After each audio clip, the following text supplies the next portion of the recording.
દાહોદમાંથી પસાર થતો Ahmedabad Indore four lane highway બની રહ્યો છે. નિર્દોષ લોકોના મોતનો બાયપાસ ફોરલેન હાઈવે.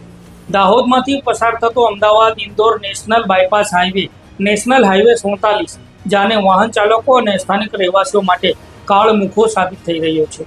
વર્ષ 2010માં આ જૂનો નેશનલ હાઈવે 59 ને 2 લેનમાંથી 4 લેન કરવા માટે national highway authority of India અને ગોધરા ટોલવેઝ લિમિટેડ વચ્ચે કરાર થયા બાદ 25 સપ્ટેમ્બર 2015ના રોજ આ હાઈવેને ખુલ્લો મૂકવામાં આવ્યો હતો. પરંતુ કમનસીબી એ છે કે ત્યારથી લઈને આજ દિન સુધી આ હાઈવે ઉપર હજારો નિર્દોષ લોકો અકસ્માતમાં પોતાનો જીવ ગુમાવી ચૂક્યા છે. કેટલાક અકસ્માતો ટ્રાફિક નિયમોના ઉલ્લંઘનના કારણે તો કેટલાક વાહન ચાલકોની બેફામ ગતિ અને લાપરવાહીના કારણે સર્જાઈ રહ્યા છે. પરંતુ આ બધાની વચ્ચે સૌથી મોટો સવાલ નેશનલ હાઈવે ઓથોરિટી ઓફ ઇન્ડિયાની ઘોર બેદરકારી સામે ઉઠી રહ્યો છે. મોતના આંકડા આટલા ભયાનક હોવા છતાં માનવ જિંદગી બચાવવા માટે NHAI દ્વારા હજુ સુધી કોઈ નક્કર આયોજન આ હાઈવે ઉપર કરવામાં આવ્યું નથી. હાઈવેની બંને બાજુએ પુંસરી ગામથી લઈને રાબડાલ ગામ સુધી મોટા પ્રમાણમાં રહેણાંક વિસ્તારો, ધંધા રોજગાર અને વસાહતો આવેલી છે. RTO ઓફિસથી નસીરપુર ગામ સુધી અનેક વાહનોના ગેરેજ અને વ્યવસાયો ધમધમે છે. આટલી ગીચતા હોવા છતાં NHAI દ્વારા અહીંયા સર્વિસ રોડ આપવામાં આવ્યો નથી. તેના પરિણામે સ્થાનિક લોકોને ફરજિયાતપણે રોંગ સાઇડમાં અથવા તો જીવના જોખમે હાઈવે ક્રોસ કરવો પડે છે. ગ્રામ્ય વિસ્તારના સિંગલ પટ્ટી રોડ સીધા હાઈવે સાથે જોડાતા હોવાથી આ ગામડાના લોકો જ્યારે સિટી તરફ આવે છે ત્યારે સ્પીડમાં આવતા વાહનોની અડફેટે આવી જાય છે. આ હાઈવે પરની સ્થિતિ એટલી હદે ચિંતાજનક છે કે જીવતે જીવતો ઠીક, માણસના મોત પછી પણ જોખમ ઓછું થતું નથી. જેમાં દૂધીમતી નદી કિનારે આવેલ સનાતની હિન્દુ સ્મશાનગૃહ જવા માટે હિન્દુ સમાજના લોકોને અંતિમ યાત્રા લઈને જવા માટે જીવના જોખમે આ 4 લેન હાઈવે ક્રોસ કરવો પડે છે. તો તેની સાથે નગરાલા ગામ ખાતે આવેલું મુસ્લિમ સમાજના કબ્રસ્તાનમાં પણ જનાજો લઈ જવા માટે મુસ્લિમ સમાજના લોકોને પણ 100 થી 120 કિલોમીટરની ઝડપે દોડતા વાહનોની વચ્ચેથી જીવના જોખમે પસાર થવું પડે છે. તેમજ રાબડાલ ગામ નજીક આવેલી સરકારી શાળાના નાના બાળકો દરરોજ સવારે મોતની પરવા કર્યા વગર આ હાઈવે ક્રોસ કરીને ભણવા માટે જાય છે. આ સિવાય હાઈવેની આસપાસ ચાલતા ઈંટોના ભટ્ટાના માલિકો દ્વારા રખડતા મૂકવામાં આવતા ખચ્ચરો ચોમાસાના સમયે દિવસે અને રાત્રિના સમયે હાઈવે ઉપર આવી જતા વાહનોની સાથે અથડાય છે અને જેમાં મૂંગા પશુઓની સાથે સાથે વાહન ચાલકો પણ કાળનો કોળિયો બને છે. હવે પાણી માથા પરથી પસાર થઈ ગયું છે. રોજબરોજના મોતના તાંડવને મુખ પ્રેક્ષક બનીને જોઈ શકાય નહીં તેમ માનીને આ ગંભીર જન સમસ્યાના કાયમી ઉકેલ માટે દાહોદ નગરપાલિકાના કાઉન્સિલરો અને સ્થાનિક રહેવાસીઓએ કમર કસી છે.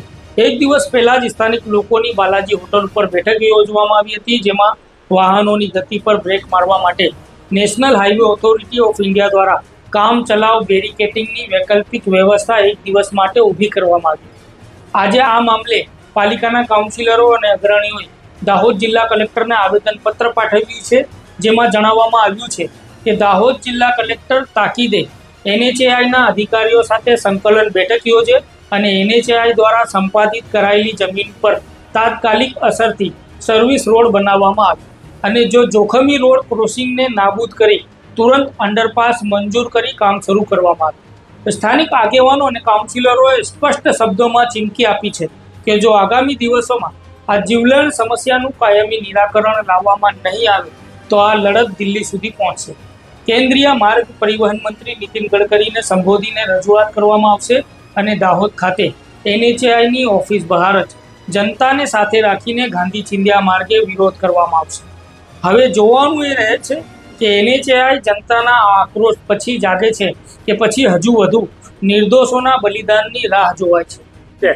નમસ્કાર, આજરોજ અમે જિલ્લા કલેક્ટર મેડમને આવેદન આપવા માટે આવ્યા છે જે નેશનલ હાઈવે બાયપાસ પર ઇન્દોર અમદાવાદ નેશનલ હાઈવે પર વારંવાર જે અકસ્માત સર્જાય છે એના માટે અમે આજે કલેક્ટર મેડમને રજૂઆત કરી છે કે ત્યાં બાજુ તાત્કાલિક પોલીસના બેરિકેડ લગાવવામાં આવે અને જે સર્વિસ રોડની માંગણી છે વર્ષોથી જે અમારી 2015થી આ જે 4 લેન બાયપાસ બન્યો છે ત્યારે સર્વિસ રોડની માંગણી કરવામાં આવી છે તો તાત્કાલિક સર્વિસ રોડ બનાવવામાં આવે યા તો અંડરપાસ કરવામાં આવે, ફૂટ બ્રિજ બનાવવામાં આવે જેથી લોકોને જે અકસ્માતનો ભય રહે છે એ અકસ્માતનો ભય ના રહે.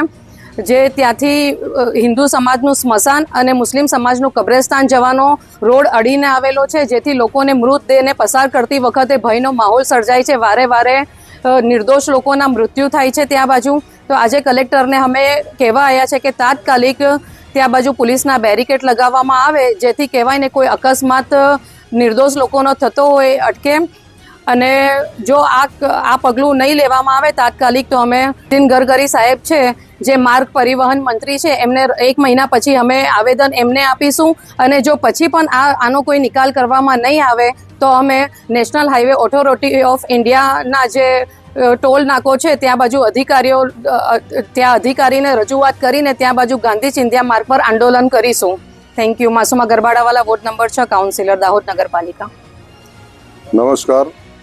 આજ રોજ દાહોદ કલેક્ટર ઓફિસમાં મેડમ શ્રીને અમે જે આવેદન આપવા માટે આવ્યા છે એ બાયપાસ કરીને એક નેશનલ હાઈવે છે આપણો ગરબાડા રોડ ચોકડીમાં, એમાં વારે ઘડી પણ અકસ્માતો સર્જાય છે.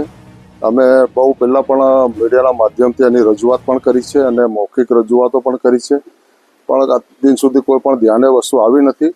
તો આજે ફરી અમે એક આવેદન આપ્યું છે અને એમને રજૂઆત કરી છે કે ભાઈ જે મૃત્યુ આંક અમારે ત્યાં જે બાયપાસ પર વધે છે, કેમ કે ત્યાં લગભગ મુસ્લિમ સમાજની 400 થી 500 દુકાનો આવેલી છે. ત્યાં અવર જવર માટે રોજના કમસે કમ 3-4 હજાર પબ્લિક અવર જવર કરે છે અને કંઈક ને કંઈક નાનું મોટું અકસ્માતો ત્યાં બનતા જ હોય છે. કોઈક વાર એવો મોટો અકસ્માત બને છે કે કોકના ઘરનો ચિરાગ બુજાઈ જાય છે. એટલે અમે આજે કલેક્ટર સાહેબને આવેદન આપ્યું છે અને ત્યાં તાત્કાલિક એક તો સર્વિસ રોડ અમને બનાવી આપે અને તાત્કાલિક એક તો પોલીસ બેરિકેડ લગાવી અને એને સ્પીડને કંટ્રોલ કરવા માટે જે પણ સદુપયોગ થતું હોય એ સાધનો મૂકે અને તાત્કાલિક આનું નિરાકરણ લાવે. મારું નામ અહેમદભાઈ ચાંદ, વોર્ડ નંબર 6, કાઉન્સિલર, દાહોદ. આ વિડીયોને લઈને તમારું શું કહેવું છે કોમેન્ટ સેક્શનમાં જરૂરથી જણાવજો. આપ અમારા વિડીયોને યુટ્યુબ ઉપર જોઈ રહ્યા છો તો ત્યાં અમારી ચેનલને સબસ્ક્રાઇબ કરો.